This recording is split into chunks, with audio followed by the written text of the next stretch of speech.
Hiya! Welcome to this, my 76th episode of VideoFuzzy. I'm your host, Terry J. Aman, sifting my basket of media memories, and in this installment, titled Building a Mystery, I run through a show so far on the episodes I've encountered with ABC's Harper's Island, I share some thoughts on Agatha Christie's at Bertram's Hotel, and finally, Witches, also AMC's Kevin can F himself, right at the intersection of Lois Griffin and Walter White.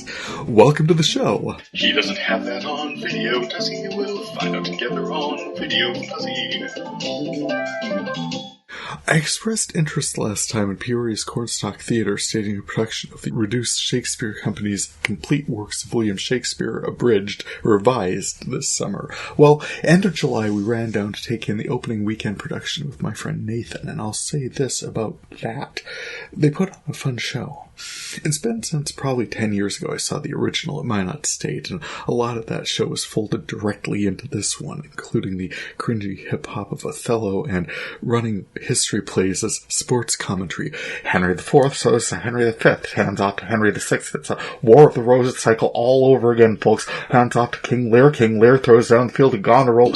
Flag on the play, offsides penalty, fictional character on the field. That said, there were plenty of updates to merit a second view, and this cast was on point. Charmed utterly. On balance, I'd absolutely recommend tracking it down, particularly if it doesn't involve driving 1,800 miles in 4 days, or at least spend some of that time reconnecting with fantastic people while you're there. Cheers! Friday Night Feature. What we're all here for. As promised, I've been wanting to talk about this series for a while now. Harper's Island premiered in the spring of 2009 with the pilot episode WHAP, appeared in this collection on discs 1085 and 1086.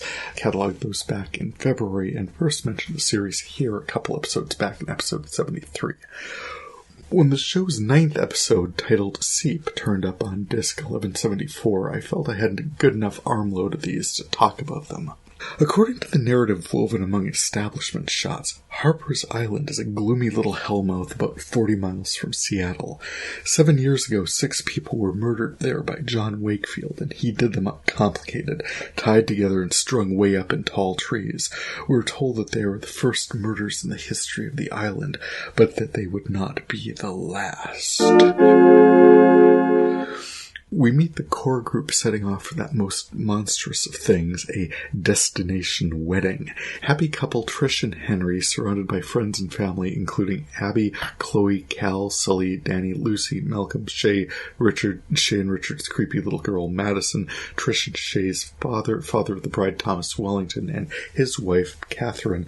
There's some tension in the air and meaningful glances darting about as time counts down to launch the chartered yacht, taking this wedding party to Harper's Island. Unbeknownst to most, one of the guests will be arriving late. Very late. Camera pans down to Cousin Ben strapped to the keel near the yacht's propeller, alert and struggling to the end thanks to someone's having provided him with a thoughtful scuba mask. As the yacht is launched, bright red flumes of Cousin Ben follow entirely unnoticed in the wake. Thus, the first overly complicated, pointless wackadoo murder happens before we even get there. On the trip across, Trish is taking pics with the fam, and Henry steals some time together with Abby, his best friend from high school, telling her not to worry, that the Wakefield murders were like 7 years ago. The whole island has moved on, he says. It's the same place we loved as kids. She has a sense of foreboding, her father, Sheriff Mills, having been lead investigator and all, and as we soon discover, her mother being one of Wakefield's victims. Here's where Chloe gives us a rambling, drunken rundown on the Wakefield murders. She says he chopped, hanged, and burned anyone unlucky enough to get in his way. The way she described it, he had no connection with the island or anyone on it. He just showed up one day and the killings were totally random. But he needed some connection with the place. The murders we witnessed in the opening sequence, the murders we learn about over the course of the show, were complicated. They required planning, organization, and strength. No aspect of that display was spontaneous, which points to his having a base of operations on the island somewhere, which points to connections, which points to motive. Also, Abby's dad, the sheriff, has been living out there this whole time, nothing to do but investigate, which, as we are to discover, he absolutely has. Their boat arrives and foreboding music plays over dusky views of the island. Abby eschews the rideshare, chooses to walk to the hotel, and stops along the way at the tree where she'd all this time ago now discovered her mother among Wakefield's victims.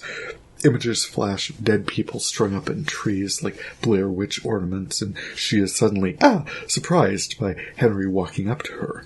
Yeah, you may be lost in thought, but if you can't hear a whole nother person's footsteps walking up to you in gravel in broad daylight, Abby, you're never going to survive the run of a murder mystery. Henry assures her that Wakefield's dead, but a mysterious figure follows them as they leave.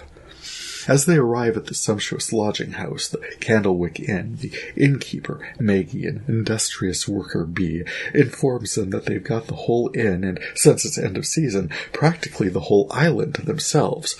How cozy! Seems she's left plenty of arrangements for the wedding party to complete, though, but hey, why not? I mean, chartered yacht, people hiring spontaneous mariachi bands, taking over entire islands. Obviously, you economize on the preparations. On entering her room, Chloe finds an invite to go sailing. Her beau, Cal, heard her say that she'd like to and arranged it. You always think of everything, she says, and the music shivers. We're, I guess, meant to suspect that a man capable of picking up a phone and calling a boatyard on a vacation getaway is an especially good planner. Maybe he intercepted Cousin Ben on his way to the yacht, despite, as everyone knows and comments, Ben is always late. Even his father, Trish's phone rings. Is that Ben? Tell him we'll charter another boat for him. We're supposed to think that slight, wiry Cal intercepted Ben maybe the night before and attached him somehow still alive and with a great deal of personal effort to the yacht they're taking, or earlier that day during daylight hours at a busy end-of-season marina. I mean, how long do oxygen tanks last if you're panicked and struggling? Oh, if it's Cal, he does indeed think of everything.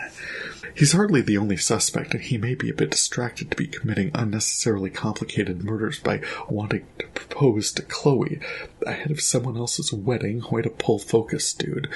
Along with Henry sneaking up on Abby and the shadowy figure watching them not 20 yards removed from the scene of the Wakefield murders. And how long has he been standing there waiting for Hual to stop by and then do nothing when they did?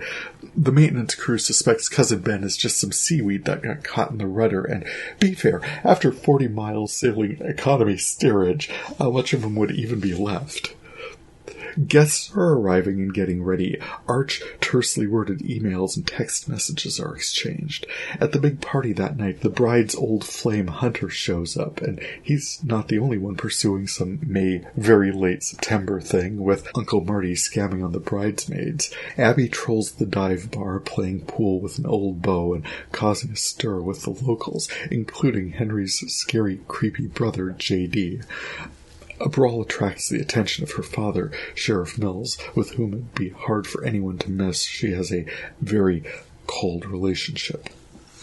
Not too long after an ominous conversation with Master Realtor, father of the bride, Thomas Wellington, good old Uncle Marty walks over a little bridge, which he falls through and catches himself.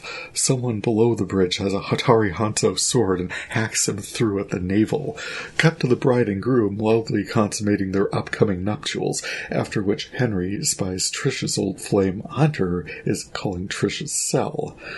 Cut to Abby alone in her room with a newspaper clipping from the Wakefield murders taped to her mirror. Cut to the closing credits. It's a lot. Pilot episodes, I say it every single time, have a lot to do, and this one's got tons of groundwork to lay in. Gotta introduce a ton of people, gotta make me care about them. We see not one but 2 on-screen murders. That's ambitious. If we're thinking it's one person, Cal would have had a rough time getting to the bridge in time to kill Uncle Marty. As we panned away, he was frantically looking for an engagement ring that went missing as Chloe ran off and crossed the bridge just ahead of Uncle Marty met with an unfortunate accident. Though Cal could have instantly regained his composure and said, "Right, find the ring and propose to Chloe later. Now it's time to get to that bridge and kill anyone who crosses it, and then repair it right away, good as new. Where did I put that katana?" In fact, Anyone who pulled off any of these murders is preternaturally strong, agile, skilled, cunning to the point of psychic. Over the course of the next 8 episodes, we witnessed the following. Break-in at the museum steals an axe blade. Cut to a deer carcass dumped on local fisher guy Shane's pickup with the word psycho smeared across the windshield, presumably in the creature's blood, and JD at the hotel scrubbing his hands. The pastor officiating at the wedding, Reverend Fane, gets beheaded, and Cal, our expert planner, gets caught in another snare trap and is left to hang there all day. A deerhead ends up in Trisha's bathtub. Townie girl Kelly is found strung up in her cabin like one of Wakefield's victims, and Lucy falls into a pit and is burned alive. Shane mounts his JD off the hood of his vehicle in the middle of the day hit and run and abducts him, strings him up in his shack to hang him. Father of the bride Thomas turns out brought Hunter to the island to what? Break up the wedding he paid for hours before it happened, who's then killed by a rigged-up shotgun on a speedboat in the middle of the bay. Instantly, with all these dead bodies and booby traps, the killer's not too far behind, doing cleanup on most of them. Otherwise, people would happen upon them because their scavenger hunts, clandestine rendezvous, and all of the day drinking, all of that was just the first 3 episodes. We've got motives like scarily over-leveraged Malcolm needing a buttload of money to launch his craft beer label. The bride discovers her stepmother in an adulterous affair with her brother-in-law, and when Henry, that's the groom, calls him on it, he all but dares him to tell, but Trish beats him to the punch. Trisha's late mother's china is smashed to bits ahead of her bachelorette party, and the flower girl is being creepy. A groomsman, Booth, is shot in the night, leaving Malcolm alone with the drug money they found on Hunter's boat. A party psychic warns Abby, "He wants you dead. He won't stop." Abby meets up with her old flame, Jimmy, and Trish falls into a swimming pool and gets trapped into the pool cover, only to be saved by Sully. Day before the wedding, a trip line in the forest looses a massive swinging tree trunk booby trap, had to weigh more than a ton, balanced impeccably and precisely timed to knock the bride and her father, Trish and Thomas, off their bicycles, a path they'd never been on in the first place. Trish hadn't seen Lucy's dog in the forest, so that was a little random. As they're hobbling back to rehearsal, a mysterious figure in the woods sticks his killer dog on them. They take refuge in an abandoned truck till they can flee for safety. Henry, that's the groom, goes looking for the inexplicably absent Reverend Fane and discovers rotting dead wild animals on the altar at the church and some evidence that his brother J.D. had been there. Abby finds her dad's obsessive Wakefield process wall in the attic, a deputy finds Reverend Fane's hearing aid in the woods, and Sheriff Mills finds the Reverend Fane himself, mutilated and bloated in the water. And as the wedding rehearsal wraps up, we all discover where that missing blade from the museum went, right into the face of Father of the Bride, Mr. Thomas Wellington. As of episode 6, the sheriff is on the scene investigating Tom's death and the way the chandelier was rigged up. Abby and J.D. find Uncle Marty's bisected body strung up in a tree. Tom's wife's lover and adulterous son-in-law, Richard, takes a harpoon through the chest, and J.D. tracks the killer dog's owner to his cabin. The sheriff finds Uncle Marty's phone in J.D.'s room, along with the antipsychotic meds he hasn't been taking and evidence that he'd been at the church before the rehearsal. Called out by his friends and out of his mind with guilt, Malcolm is downstairs incinerating the drug money they found and, is attacked, mostly out of shot and potentially murdered. Maybe. A skull is found later, but no idea whose. Creepy little girl Madison thinks she sees her father in the hotel and vanishes, though later, when Richard's body is discovered strung up on the shoreline, Abby gets a call from her saying that if anyone leaves the island that she, Madison, will be killed. Meanwhile, the sheriff takes a whack to the leg and gets help from his former deputy and burn victim, Cole, who, it turns out, has been setting at least some of the booby traps we've seen, and was the one who turned his dog loose on Trish and Tom. Cole gets burned anew after being pinned to this front porch by an arrow, drops his lantern in an accelerant and catches fire. Oh, and a search at the hotel finds Yorick in the incinerator. While the group is trying to figure out who they've seen, who's left, and who else might be missing, power is cut to the hotel. The group splits up, with some heading to the boat and some contacting the mainland. Abby and Henry, that's the groom, recover the sheriff and Wakefield's journal and head to the marina, where Abby finds J.D. with a gut wound and Henry standing over him with bloody hands. J.D.'s last words, "It's you, Abby. It's all about you." Could be referring to her as the product of John Wakefield's affair with Abby's mother, according to Wakefield's journal, and Shane tries to turn everyone's suspicions on Abby, which blows up in his face. Shay confronts her stepmother who is sleeping with Richard, and the group discovers a secret passage behind the kitchen, a long, narrow tunnel down one end of which they find Beth, a murdered bridesmaid, and the other end of which Abby finds Madison, who tells her that Abby's father, Sheriff Mills, told her that hiding in the crawl space, pretending to be dead, would be a really fun game for everyone. The twist on this reveal is Shane discovering Tom's adulterous widow has been run through with gardening shears, like within the last few minutes, given the fresh and pooling blood. That was 9 episodes, and I barely touched on the fusspot, hopelessly understaffed innkeeper, the episode that showed some events from 7 years before when the Wakefield murders were going on, Cal's ring turning up, Malcolm's burying Booth, and the biggest problem of all, which, to me, is Lucy. Lucy was in the big first night gathering, trying to find her tiny dog, walking along a pathway, and fell whoopsie-daisy into a deep pit. No, I didn't notice or hear any large earth-moving construction equipment anywhere. Yes, I did notice people milling about in every direction, so this psycho dug an 8-foot pit in the middle of a path, not terribly far away from a large gathering of people, hoped Lucy or anyone would fall into it and then set them on fire, while they screamed in pain for help and no one heard them.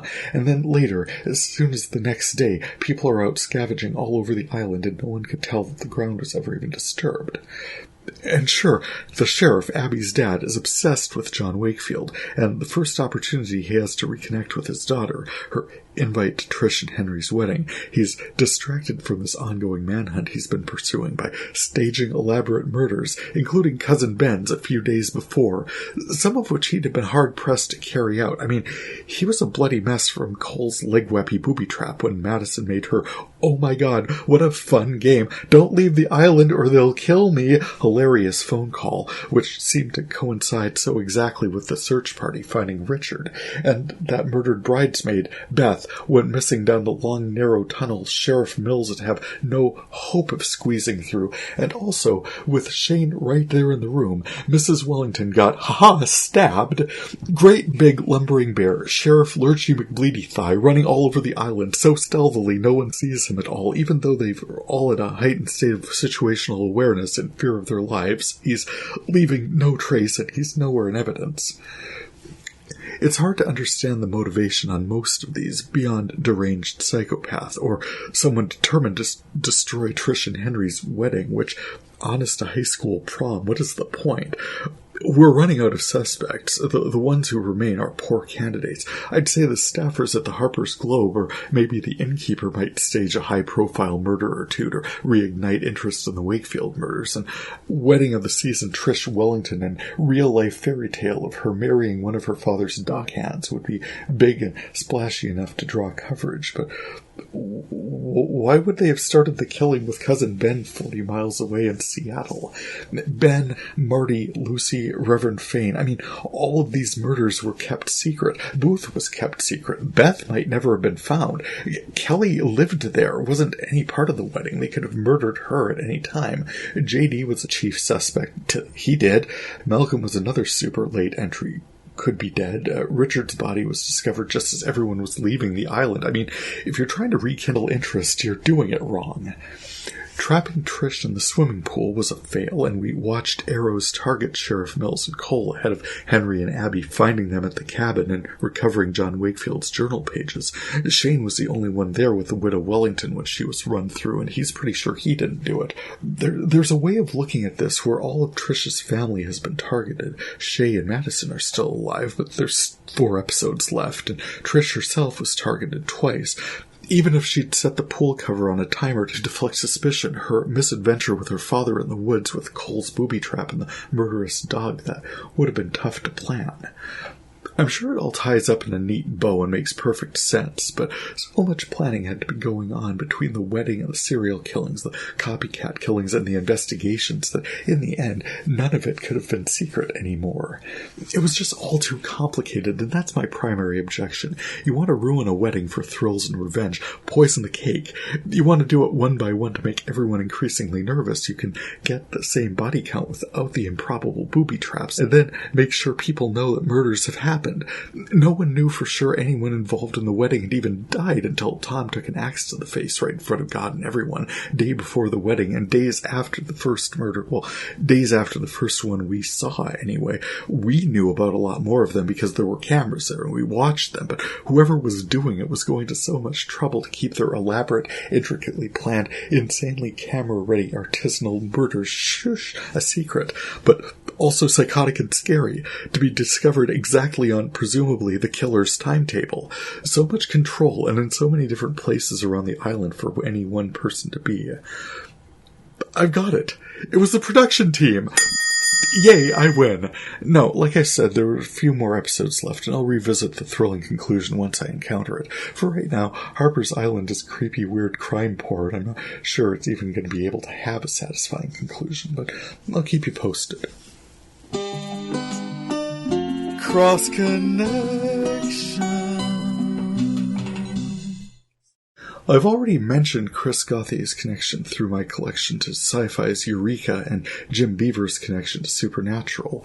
Core cast, I'm showing Eileen Cassidy and, oh, hey, second season appearances in AMC's A Discovery of Witches, enjoying that right now. Chris Gorman appeared in second season episodes of The Magicians and a second season episode of Buffy the Vampire Slayer. IMDb shows Gina Holden in The Dead Zone, Supernatural, Killer Instinct, Reunion, Psych, and Fringe, and Katie Cassidy as a blushing bride of the piece shows up as Ruby and Lilith in Supernatural, and Black Canary in a lot of DC productions on the CW. And honorable mention Brandon J. McLaren as a young teacher in the first season of The Killing, an AMC production I'm looking forward to turning up in here at some point. Closest track to my Studio 6 Feet Under challenge is probably Gina Holden and Brendan J. McLaren showing up in Reunion there with Matthew St. Patrick from, ta-da, 6 Feet Under. Fun find. In other cross-connections, it was cool to see David Walton of Quarterlife Brockmire and 9JKL in a production of In Plain Sight. The second season episode, One Night Stand, turned up on discs 1154 and 1155, featured Walton as a stand-up comedian in the 1980s, which took me way back. I loved Evening at the Improv growing up. I've talked about Kathy Griffin and Joan Rivers here before. I actually follow Elaine Boozler and Judy Tenuta on Twitter, so watching David's character stage a tight five in an 80s-era comedy club was an entire mood, particularly as we recently bid farewell to Borscht Belt stand-up giant Jackie Mason, name-checked in episode 23 for a cheap laugh by way of Seth Green's impression of him on The Family Guy. Figured I should finally credit that properly. Safe travels, Reb Krastovsky. What a mensch. Then on disc 1168, I found Christian Clemenson, who I've lionized in past episodes of this work on Boston Legal as a forger in an episode of Numbers, and I was amazed at the man's body of work. Golden Thread. Along with those appearances, Christian, according to IMDb, was on my screen in his television debut on Fame. He was in The Golden Girls, Head of the Class, Scarecrow and Mrs. King, Cagney and Lacey, Broadcast News, Family Ties, Designing Women, Hearts of Fire, Sybil, Mad About You, and The Adventures of Briscoe County Jr., which I absolutely friggin' loved him in that work. In shows I've likely got archived, he was in Apollo 13, The Big Lebowski, I mentioned Boston Legal, but also The Practice, whereas it happens often enough between those two shows, he originally played someone else, not Jerry Espenson. He was on Buffy the Vampire Slayer. I will have to track that one down. He was on West Wing. I mentioned Numbers. He was on Veronica Mars from the beginning. He was in Raising the Bar, Grey's Anatomy, The Glades, and I maybe saw him in Harry's Law, American Crime Story, and Colony. I mean, like I said, maybe. That show is hard to get into.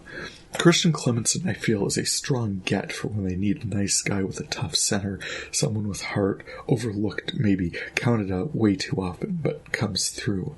He's solidly talented, and I've enjoyed him everywhere I've seen him. And on Disc 1160, the second season Pushing Daisies episode titled Water and Power, I found so many cross-connections. Along with the usual charming lot of darlings, we got Robert Gardot of Star Trek Voyager, Gina Torres from Firefly and Angel, Christine Adams, David Arquette, Fred Williamson, Melinda Bennett, and what the hell? Stephen Parks, Andy Forrest, and Bern Offit as the Messrs. Abner, Booker, and Cray, a trio of Mennonite lawyers determined to mislead the investigation, but who refused to lie, cop to a chemical spill in the reservoir that, among other things, makes flowers glow in the dark. Holy gods, that was seriously fun. And now... Attention, children, quiet, please. Today I read Book Report. Part of my interest in doing a murder mystery this time was in response to a review I heard recently of one of my very favorite Agatha Christie mystery thrillers. Kemper Donovan and Catherine Brobeck of the All About Agatha podcast, which I've gushed about here before, have for years now done outstanding, well-researched, thoughtful explorations of, by now, the vast majority of Christie's body of work. I have so consistently delighted in recalling vicariously stories I have loved since I began reading her works as a teen in the mid-'80s. They've been rereading her from her first mystery, The Mysterious Ferret Styles, published a century ago this year, through, as of this writing, they're down to the single digits. I most recently heard their take on Hercule Poirot's misadventures in The Third Girl from 1966. Anyway, Kemper and Catherine, their words, both of them loved At Bertram's Hotel when they first read it years ago. Revisiting it now, as both of them did, distracted as they said they were by significant life disruptions like moving and so forth, they couldn't get into it. In fact, approached the whole thing as some 200 pages of off-the-mark, go-nowhere red herrings leading up to a sad little murder tacked in at the end. They've been ranking her novels as they go, best to worst through the run of that project, and they ranked At Bertram's Hotel on par with several titles they actively disparage, including Dumb Witness, featuring evidence from a dog, and Murder on the Blue Train, which features a ghost. I was aghast. See, I'd also remembered loving the book when I first read it and thought it was a masterpiece. Really, in my view, one of the best novels she ever wrote, and one of the best I've ever read, mystery or otherwise. I couldn't understand how I could have been so mistaken in my memory of this work, so I pulled up my copy and reread it to myself. In At Bertram's Hotel, published in 1965, Christie leans right into her critics, presenting us with a curated collection of defiantly stock characters, almost walking caricatures of themselves, including one Jane Marple, who, more usually ensconced in her tiny village of St. Mary Mead, has been observing the worst of human nature for her entire long life. She's enjoying a holiday at Bertram's, this quaint with a capital Q London hotel. All is not as it appears to be, however, and she has arrived just in time to witness several small but critical fractures in an otherwise seemingly seamless facade. The one, a clergyman, Canon Pennyfather, one of the old dears whose custom Bertram's deliberately cultivates, is a scholar of antiquity and ancient languages, but a little too vague about dates and his own surroundings, which can absolutely happen when one is 1,000 years old. He misses his flight to his Dead Sea Scrolls convention, wanders about, takes in a show, and comes back to the hotel where he discovers himself, mirror image, coming out of his own hotel room, and is promptly knocked on the head. Another, a famous race car driver, Ladislas Malinowski, whose showy sports car is parked too close and too often to this hotel, in whose environs he is too conspicuous, in part because a girl he likes is staying there, Elvira Blake, the nondescript heiress and daughter of another of his inamorata, the deliciously scandalous Lady Bess Sedgwick, collector of husbands, her own or otherwise, gets herself into all kinds of outrageous scrapes and adventures, certainly out of place at Bertram's, yet here all three of them are. A fourth figure in this coterie, the doorman, Mickey Gorman, joined Bertram's employ maybe a month back or so. He sees Bess and contemplates telling someone they're probably still married from back when she was young and silly. She tells him they paid him plenty to keep shush about that at the time, and half jokes she'll put a bullet in him to keep him that way. But they're overheard in all the gin joints in all the world conversation by Miss Marple and also Elvira, who wonders if Mickey's very existence could jeopardize her inheritance. Taking no chances, she gets her hands on Malinowski's pistol and shoots Mickey Gorman on a foggy night, pretending she'd been the target and that he'd leapt in front of the bullet to save her. She, it's true, reported multiple attempts on her life before now, suspecting it had something to do with the great inheritance she was about to come into. Lord rest her dear late millionaire father's soul. On the case is Chief Inspector Davy, a great old duffer everyone in the department calls father. He is drawing connections between a lot of seemingly unrelated goings-on: the Irish mail train robbery, a bank heist, insurance fraud, criminal enterprise worth millions of pounds no one had been able to get to the bottom of. Eyewitness accounts of criminal activity all lead hopelessly, yet a little too consistently, nowhere. Prominent judges, respected clergymen, pillars of the community seen unmistakably driving slick and showy getaway motor cars from the scenes of various crimes, but all of whom absolutely were not involved. When questioned later, they invariably have airtight alibis, their whereabouts corroborated indubitably by the most respectable of hotels in all of London, good old Bertram's. See, here's the deal. At Bertram's Hotel is not a murder mystery. Bertram's is a criminal enterprise, financed by international jewel thieves and staffed by actors as essentially an alibi factory. They get all kinds of stuffy old fluffies staying there, then crimes are carried out by people cosplaying as them. Expert getaway drivers dressed as metal-headed old clergymen grab the loot and run. People on the scene swear they see the fluffies. Police follow up, and no, they weren't robbing a train, they were at a conference in Switzerland. Except for Canon Pennyfather, who missed his flight, came back to the hotel at the wrong time and saw too much. They needed to cobble together some kind of car accident storyline in which he was knocked down in the road outside a country house in the middle of nowhere. I've tried to find a place to insert this observation, and this will do. The metal-headed scenes where Canon Pennyfather is coming to in the country house in the middle of nowhere, that struck me as quite in keeping with the British pop culture sensibility of psyops at the time. Shows like The Prisoner and The Avengers, ne'er-do-well criminal enterprises pursuing eccentric skullduggery out in the countryside, or seaside resorts fencing jewels for international smuggling operations. People were all about spies and intrigue, counterculture and Mrs. Peel, and here Christie in quaint old nothing what it seems Bertie's managed to leverage a bit of that energy, and I thought she handled it masterfully. Bertram's gets comically stock characters to stay at the place to give it an air of authenticity, carries out its various heists and schemes, launders its ill-gotten gains through, oh hey, right here on page 11 of my copy, there's racing tracks just up the road. So many old duffers show up there and win big. Then they've got their American tourists coming and going, taking the contraband and so forth, unquestioned through customs. Well, frankly, it was an ambitious effort, a very complicated story to tell, but rereading the thing, it's taut as a drumhead. There's not an ounce of fat to be trimmed in the whole blessed work. The off-the-mark plot point they couldn't even figure out how to talk about, the one where young Elvira convinces her suggestible friend Bridget to run into traffic outside a jeweler's and cause a car accident so that she, Elvira, can steal something to pawn, buy a plane ticket to Ireland, and investigate her mother's potential bigamy and the security of her own inheritance. That whole scene goes to character. Elvira Blake is a psycho, a young psychopath. She risks the lives of people, her best friend dying in a car accident so as to satisfy her own curiosity. Quick, please, someone tell her about telephones before she commits arson or something. Elvira grew up in boarding schools and guardianships, her too distracted, oh-so-adventurous mother entirely absent. They barely had what you call a reunion before Bess, under police questioning, confessed to being the brains behind the whole Bertram setup, and also tried to take the blame for Elvira's murdering Mickey as well before her thrilling escape and suicide by car crash. No, Elvira is easily one of the darkest, most malign characters Christie ever wrote, and she wrote Josephine Leonidas and Zach Osborne.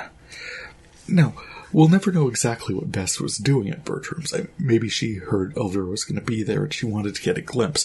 Certainly she avoided speaking with her directly until the end, but her being there as Bertram's Inc. pulled off essentially the Irish mail train heist, opened all the tiny cracks in the facade, conspicuous motor cars parked nearby with false license plates eyewitnesses could credibly misremember, driven by Bertram's troupe of cosplayers to throw investigators down dead ends. Exactly the wrong people come together at exactly the wrong time, and Chief Inspector Davy and Miss Marple see right through the illusion. Were there absolutely impossible coincidences? Well, of course there were, but for God's sake, give the woman the credit she is due for fully realizing an idea for which she'd laid the groundwork in The Pale Horse just a few years before. Dark Marple employed a gardening metaphor.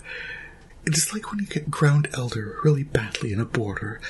There's nothing else you can do about it except dig the whole thing up.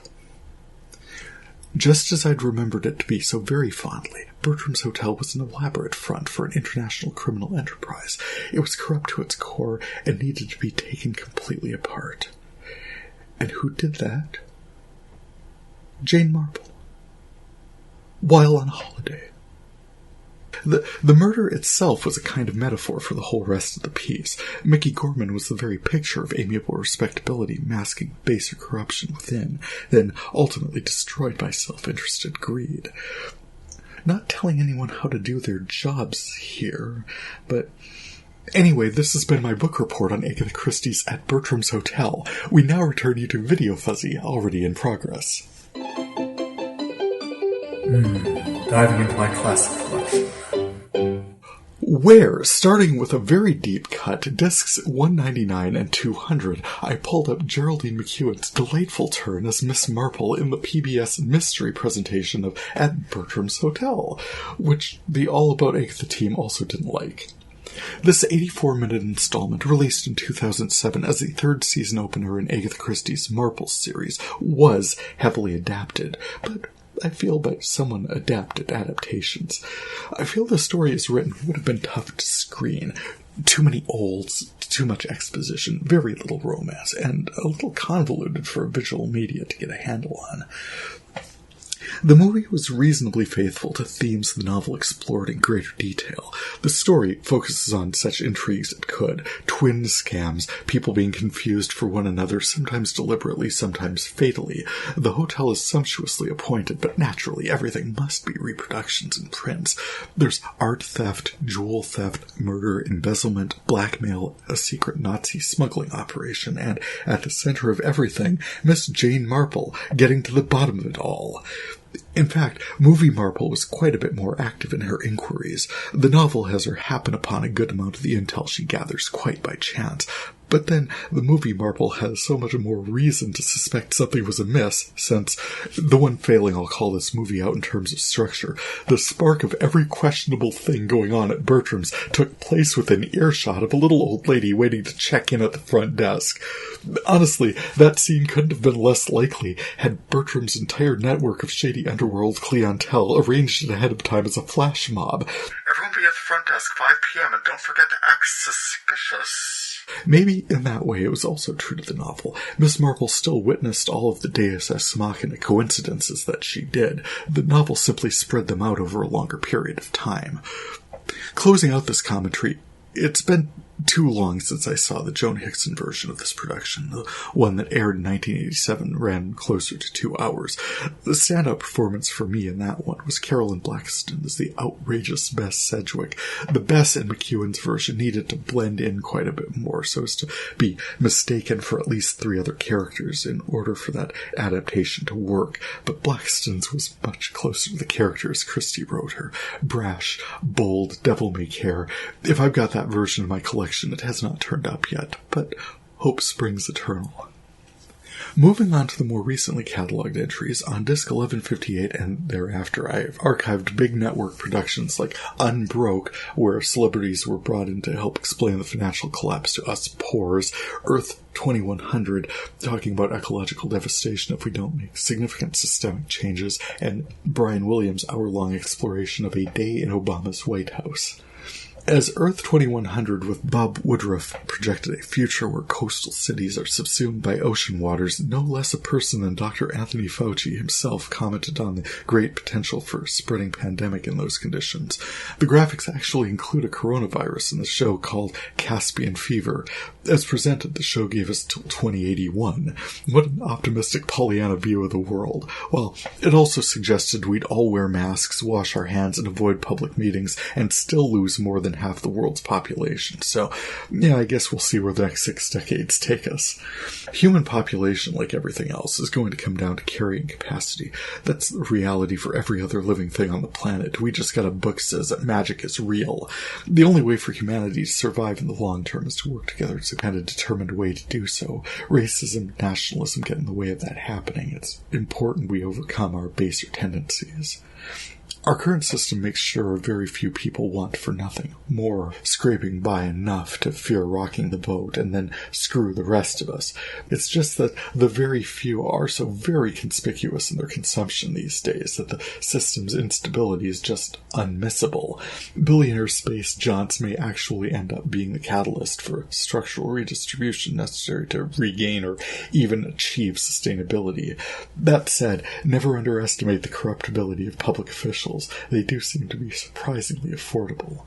Because reality, Earth 2100 was simply one of countless projections of what could happen.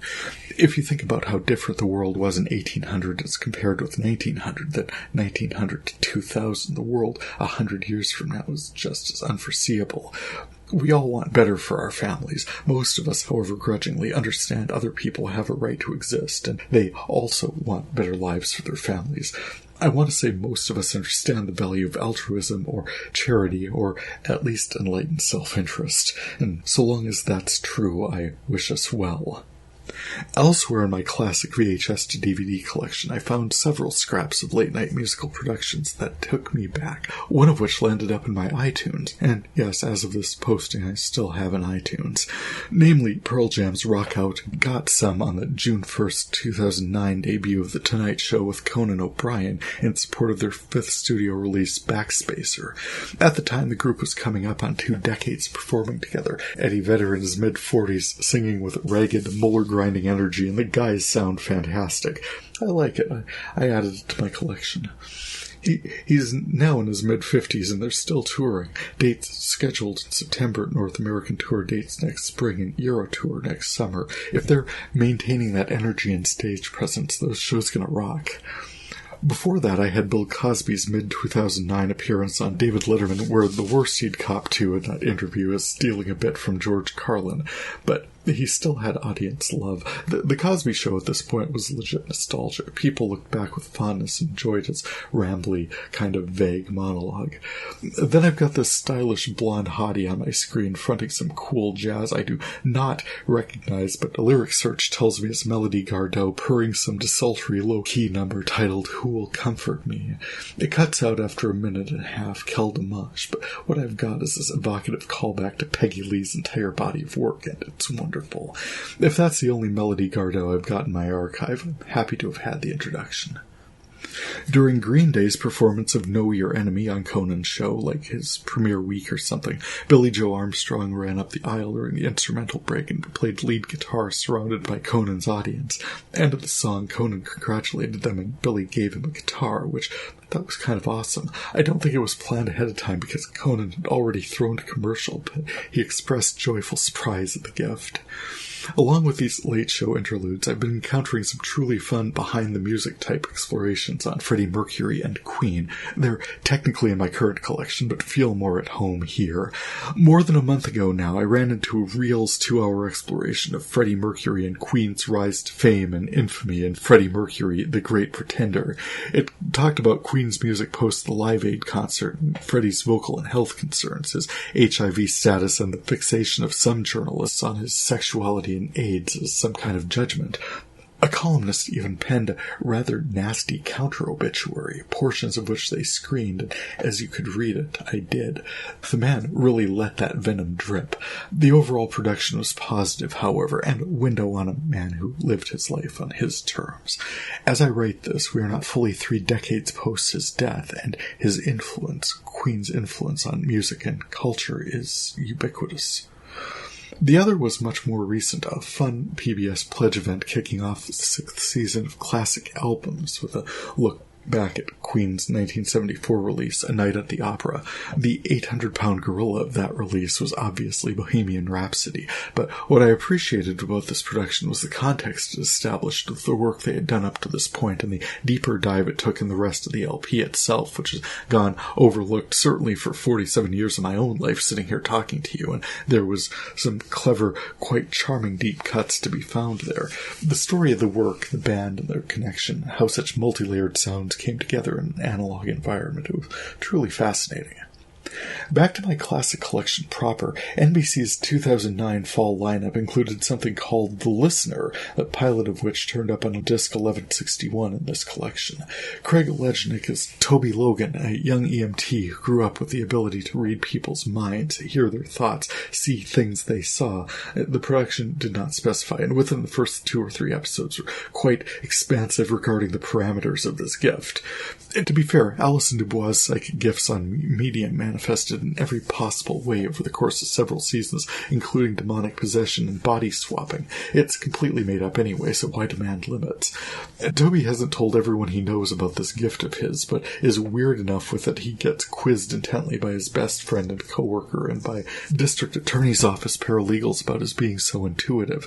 He just blinks his beautiful green-blue eyes, shrugs and smiles, but all the while he's plotting his next move to save the people he encounters, people in need of his help. He's just so good, and so young, and so beautiful. I don't know how many of these I've got, but the thing ran for 5 seasons, and I was like, seriously?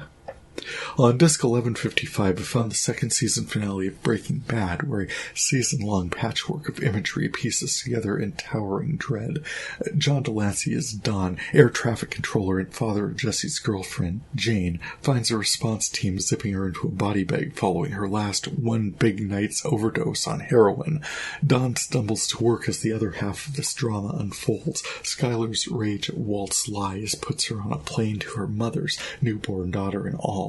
Don is completely lost, out of it. Planes crash overhead, and the wreckage, some of which lands up in Walt's pool. He fears the worst. Walt could have saved Jane, stood over her and watched her die. Don doesn't know this, but Walt absolutely could have saved her. He didn't because Jane represented a threat to his meth operation, which Walt took as a threat to his family. Don's resulting enemy kills hundreds of others, and as the series closes, every reason to suspect that his family, who he'd vowed to provide for, right along with his DEA brother-in-law, just a simple cook, no big deal, look at all the cash it brings in, ended in disaster. Downright Shakespearean. This episode also introduces Jonathan Banks as Mike Armentrout, sent by Bob Odenkirk's Saul Goodman. Concerned furrowing brow with this recording, by the way, healing warm wishes for the speedy recovery after collapsing from what we learned was a heart attack at a Better Call Saul taping. Last I saw, he's doing great, but still. Anyway, Mike preps Jesse to call Jane's death into the authorities. Maximum emotional impact this episode. All of the feels. Well done, everyone. I found a lot of other fun stuff while cataloging this set, but I'll close out this section with a voiceover read out by Mary McCormick, IMDb writing credit, so it gets said. David Maples and John Mankiewicz says it's fantastic. In One Night Stand, the 2nd season in plain sight, I highlighted and crossed connections as follows. I once dated a man who taught quantum physics. I learned 2 things that night. The first being, if you ask a quantum physicist to explain how gravity works, not what it is or how it behaves, but how it works, he will first talk himself in circles, then wind up crying, and finally, sometime between entree and dessert, call you a bitch and leave. The second revelation came as I sat in the bar in morose solitude, pondering the cantilevered relationship between the bartender's gut and its lower extremities, and this is important, so pay attention. Before the Big Bang, before time itself, before matter, energy, velocity, there existed a single immeasurable state called yearning. This is the special force that, on a day before there were days, obliterated nothing into everything. It is the unseen strings tying planets to stars. It is the maddening want we feel from first breath to last light. Amen.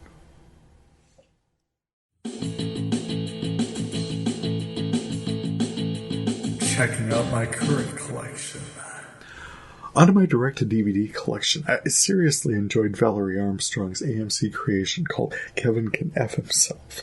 I want this sentence to be right here because Annie Murphy as Allison McRoberts, the long-suffering sitcom wife of the piece, doesn't even get to be the title character in her own show. Nope. Eric Peterson as Kevin McRoberts is a blue-collar cable installer who's addicted to buying sports memorabilia and has drained Allison's life savings buying useless crap. 10 years of scrimping and saving, desperate to move out of their roach-infested home, eve of their anniversary rager, she finds Kevin's frittered it all away, and she's furious. Towering, murderous rage. She wants him dead. She does not want to swing for it, however. When she sees a drug overdose and the neighborhood gets zero police attention, she hatches a plan for Kevin to OD on OxyContin.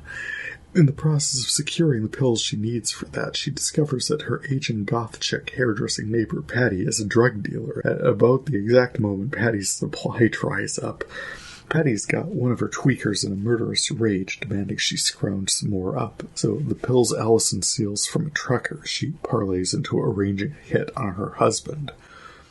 An ingenious aspect of this show is that every time Kevin is on screen, the show becomes one of those aggressively man-centric sitcoms like According to Jim or Last Man Standing. The lighting goes amber, a laugh track is laid in, and the storylines track the tropiest tropes of the troposphere.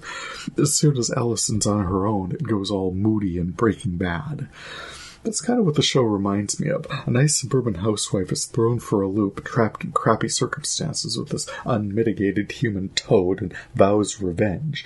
This woman has denied herself her entire adult life, put her needs second not only to this abusive thief, but bullies in her life, rude customers at the liquor store she works in, her passive-aggressive boss and aunt, which really, her world doesn't have much in the way of support structure. Patty, sister to Kevin's bestie, admitted that until recently she assumed Allison was kind of dumb. She's not. Well, I don't think she is, but I don't know what that's based on. She dreams of reading classical literature and sipping lattes dockside while plotting her husband's demise, but she could actually be kind of stupid. Just standing there, she's a case for a vulnerable adult victim of financial abuse. Divorce him, sue for alimony, sell the vermin-infested home you hate, and leave. A moderately okay lawyer should be able to make the case. As it is, she's a shoplifter, she's snorted coke, she's pursuing an affair.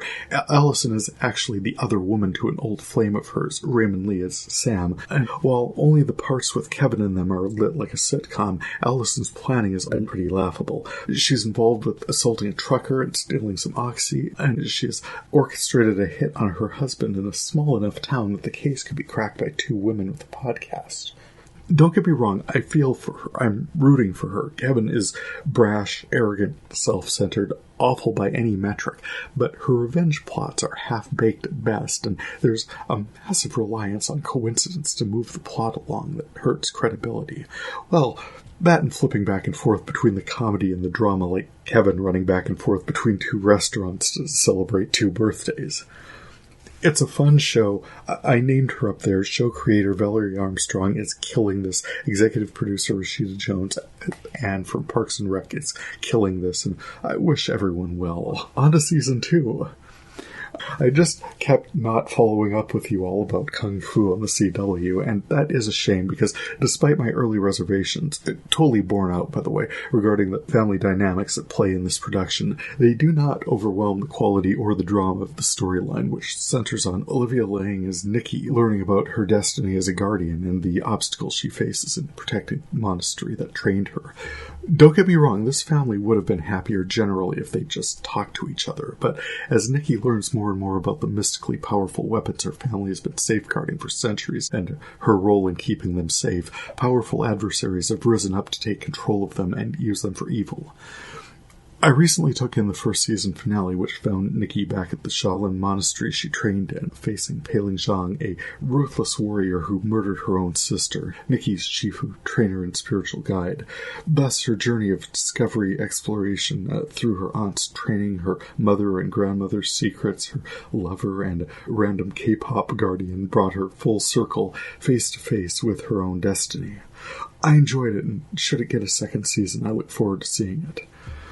I also wanted to say the second season of A Discovery of Witches has been way more engaging than the first one. Present-day history professor Diana Bishop's studies in her nascent craft lead her to a book connected to the Philosopher's Stone of Legend, prized for its transformative properties. This activity draws the attention of rival witches as well as the vampire, Matthew. Along with her aunts, long schooled in craft, Matthew helps dig into her family's history, which connects her to a source of powerful magic and allows her to accomplish a time walk centuries in the past. Her appearance in 1590 is foretold by a powerful witch, Goody Alsop, who, with her coven, guide Diana in developing her powers further, drawing elements of fire, water, air, and earth. Along with craft, she needs to navigate London society, protocols which, given Matthew's position at the time, include meetings with the Queen. I liked it, but it was incredible how different the writing felt when a recent episode focused on what was going to be in the here and now, vampires infected with blood rage, the destruction they cause, and the effort required to contain public awareness. The shift in focus of that episode seemed like such a palate cleanser. Like, sure, Diana's always interesting, loved her meeting with Liz 1, but the story was plotting a bit with references to Kit Marlowe and Matthew as the Queen's shadow interrogating witches or demons or other vampires in the Tower of London. I was just not following the significance of that at all. More engaging has been Motherland, Fort Salem on Freeform, where young witches receive advanced training as part of America's defense. A recent episode included a promotional video the Army had put together over America the Beautiful, subtly altered to celebrate sisterhood over brotherhood, as images showed young women developing their craft in service to the military. The storyline is exploring other shades of gray as well, people developing their craft outside military conscription and groups who reject witchcraft altogether with social and religious objections. It's been fun to watch these young, talented women tell this story, so on brand for Freeform and the energies and stories they've been telling, with a senior year season of Yara Shahidi and Grownish, as well as The Bold Type and Good Trouble. I needed to close out my comments on Rebel, which sadly will not be returning for a second season. The show is a comic legal drama centered on sprawling family connections to an activist seeking justice for people damaged by an artificial heart transplant. The heartstrings were on full strum, the puzzles a little bit amateur escape room, and the revelations a little bit ham-fisted, but I liked it. Mostly I liked Katie Sagal as Annie Ray Bello, or Rebel Flynn, running around trying to save the world as a flawed, passionate self-confidence for a dazed human being willing to take reckless chances and make mistakes in pursuit of what's important to her, her family and friends, and justice. Might have been too preachy and high-minded for... ABC for seasons, home of Boston Legal, so that can't be it. It'd be a great fit for TNT, though. Here's hoping that occurs to someone. Oh, and I've gotten into Surreal Estate, a new production on Sci-Fi that suggests the channel is plenty capable of smart and subtle. The show centers on Luke Roman's real estate agency, the Roman Agency, specializing in metaphysically engaged properties, and his newest agent, Susan Ireland, member of the Platinum Circle of real estate agents at her last posting, but that situation got dicey and she landed up on Roman's doorstep. Unclear as yet how well she'll fit in with the rest of the staff. Receptionist Zoe L'Enfant, Father Orley, and August Ripley, the tech whiz. I've only seen the pilot episode so far, which introduced us to a homeowner with serious buyer's remorse. Some kind of wine cellar installation in her home opens onto a hellmouth guarded by a spectral wolf, gets the rest of the place playing up something fierce with flickering lights, exploding fireplaces, and full-on visions of 19th century surgical theaters where she was the wide-awake patient. Another family was struggling with their hormonal teenagers acting out, manifesting as a poltergeist in their home. It was a great introduction to what looks like it'll be an exciting series. I'm in. I owe Kids in the Hall an apology. Not only did they include expanded representation in the form of stock footage of a talented black man's hands playing the piano, cut in to represent Kevin McDonald's hands in a second season episode of Kids in the Hall. No, quite apart from that, the production team included a couple of film segments featuring Kathy with a C meeting up with some African Canadians in a nightclub called the Love Boat Disco. Then there were a self-consciously 90s hip-hop segment called Stand in the New Style, where I messaged the segment producer for that episode, Steven Surgic, on Twitter to credit the artist, but as of this recording had not run that information to ground. He recalled the piece and the regular cast members shooting it, but not as yet the artist. Here's hoping.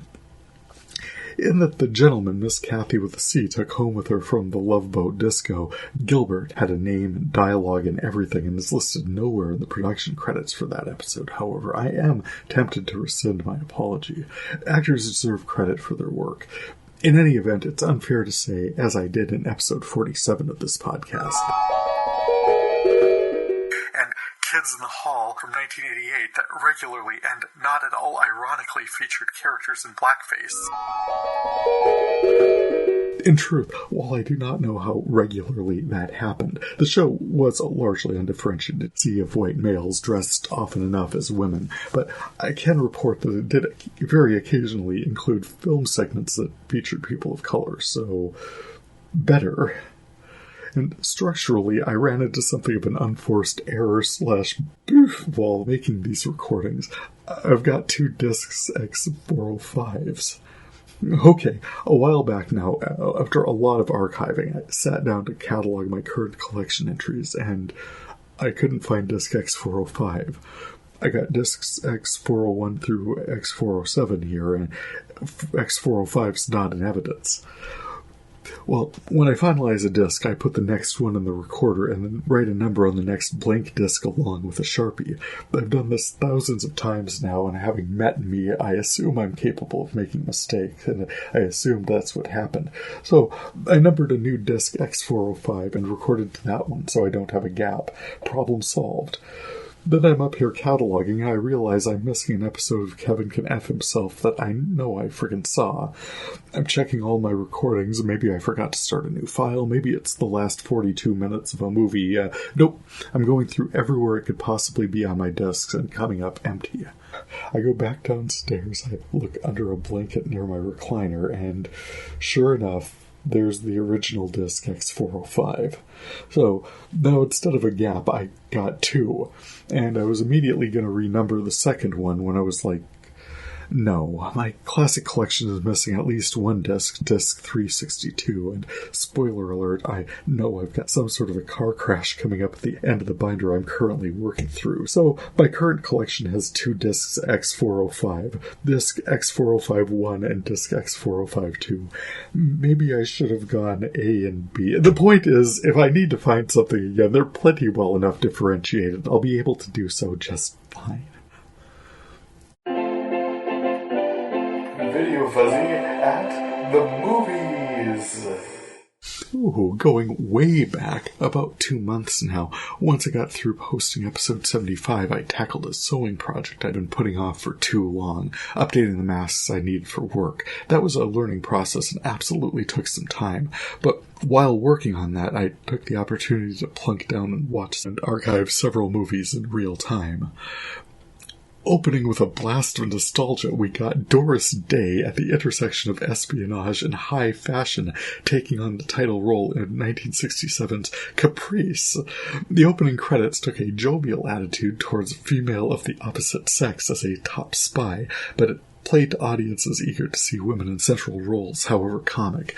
Corporate espionage and intrigue surrounds her on a trail of, well, it's Scotchgard, but for hair. Her pursuit of evil chemists, beautiful operatives, and double agents brings Caprice to a mysterious village high in the Alps. Can she uncover the secret in time? Who cares? It's Doris Day in the swinging 60s Technicolor. Woohoo!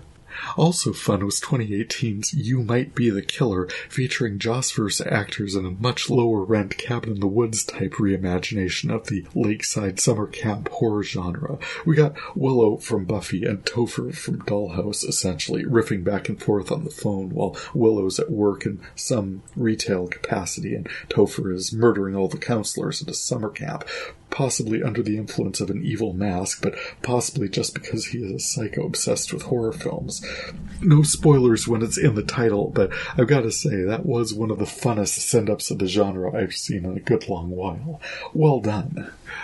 Enjoyed revisiting Emily Blunt and Lin-Manuel Miranda in Mary Poppins Returns. You can pull up episode 40 for my reaction to our seeing in theater, around the 29-minute mark if you're interested.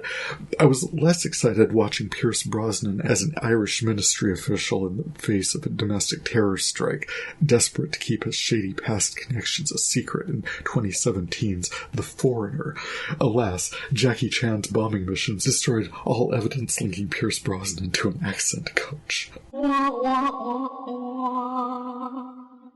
Enjoyed 2018's The Green Book, starring Viggo Mortensen driving Mahershala Ali through the Deep South in the 1960s. I had an introduction to the title concept in HBO's Lovecraft Country, a helpful compilation letting travelers know where it was safer for people of color to stay. Ali played Don Shirley, a celebrated pianist headlining an integrated jazz trio, but as their journey progressed, the situations got stickier and the racism at times life-threatening. A strong story told well, throwing a window open on life in another time. Well done.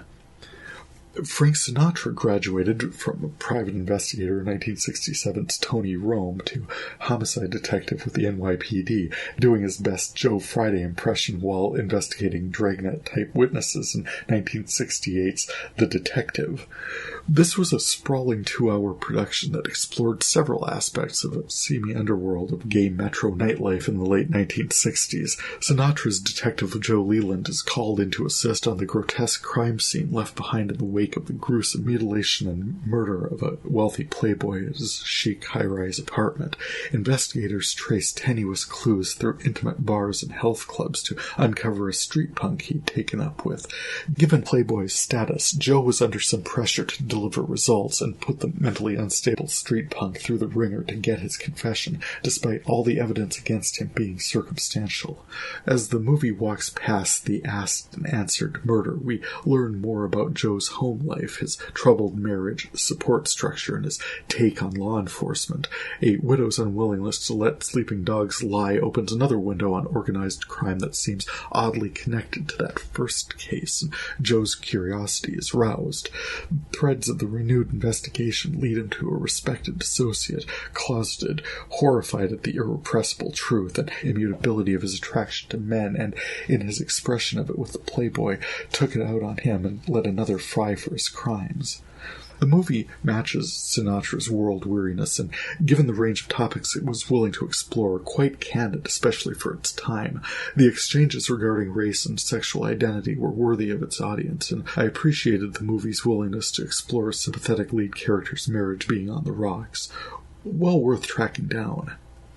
Whereas I'd throw The Fly with David Edison as Andre DeLome from 1958 and its monochromatic sequel of dubious licensure, The Curse of the Fly from 1965, into the hit and miss pile. Jeff Goldblum's 1986 reboot was better than the original, and the original was better than the sequel, which featured George Baker as Martin de Lambry, so in one generation they've done a full Frankenstein on the family name, and yeah, this is what the original was missing. The telepods aren't far enough away from each other.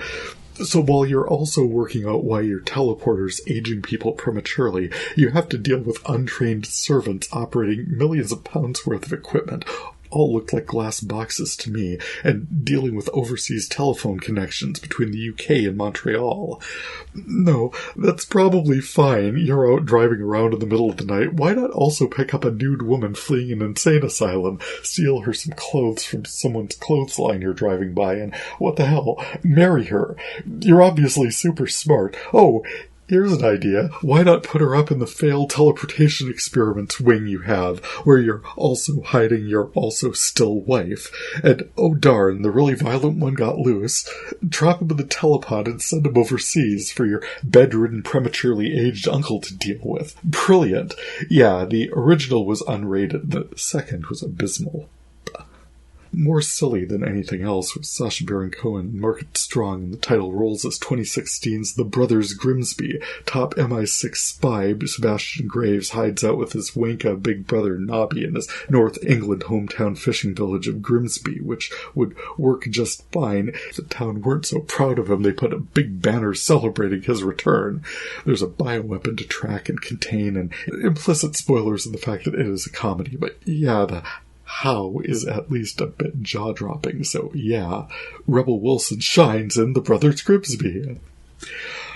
I discussed a few musical entries earlier, and something caught my ear during the opening sequence from The Frontrunner, a 2018 piece looked at Gary Hart's presidential run, featuring Hugh Jackman, Vera Farmiga, and J.K. Simmons. Running over Meet the Press scenes tracking from 1984 through into the 1988 campaign efforts, they ran Unsquare Dance by the Dave Brubeck Quartet, a spare yet complex, high-energy piece I know I've heard elsewhere. It was recorded in 1961. It was an odd fit for this production, part of why it stood out. Its use here reminded me of the unforced errors the Hart campaign faced. Crackling with nervous energy, it sounded like the accompaniment to a street hustle, whereas Hart's issues were more tripping over his own shoelaces. That's later, though. As the story opens, Hart was pulling ahead of Poppy Bush in double digits, and I was thinking, maybe some Sammy Hagar-era Van Halen, some triumphant, high-energy, more contemporaneous music might have gotten us off to a better start. Unsquare was an interesting choice here, but a little out of place.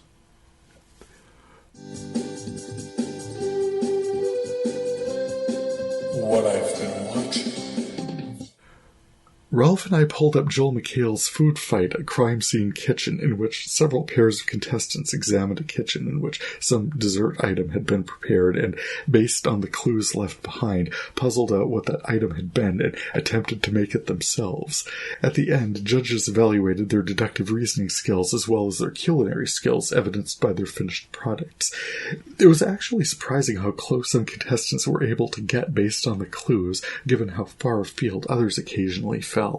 Losing teams were eliminated at the close of each installment, and winning teams faced tighter competition each time. We loved it. We thought the show was a fantastic mix of cleverness, clues, and cooking skills. The first season is in the can at this point, but is available on Hulu and well worth your time to track down. Speaking of Hulu, I saw the first couple American Horror Stories, and I'm looking forward to seeing more.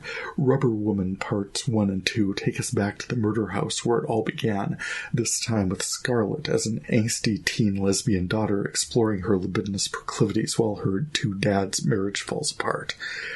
Ever the helpful one, the house provides ongoing family counseling by way of luring the girl's psychoanalyst into the basement and killing her, and then, just like Tate for Violet, the house pairs Scarlett with Ruby, a malevolent spirit who helps Scarlett revenge herself against her bullies, and by the end of the two-part premiere, Scarlett is returning the favor.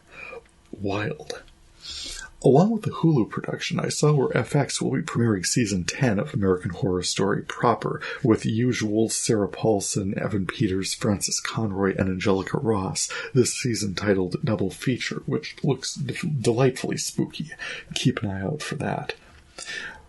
Not for the first time, it occurs to me that I spend way more time writing, recording, and producing this podcast than I do on the project supporting it. I'd love to spend more time consuming media than discussing it, but this is the universe we're in. If you get a chance, be sure to check out the 4th and 5th installments of my VideoFuzzy the video. Links in my show notes, posted my Facebook page, posted everywhere. You should be able to find this without any problems. And I do want to thank you so much for checking in on my video cataloging project. You can check out my catalog listing along with audio links at VideoFuzzy.blogspot.com, and for past episodes, subscribe, follow VideoFuzzy everywhere you get your podcasts.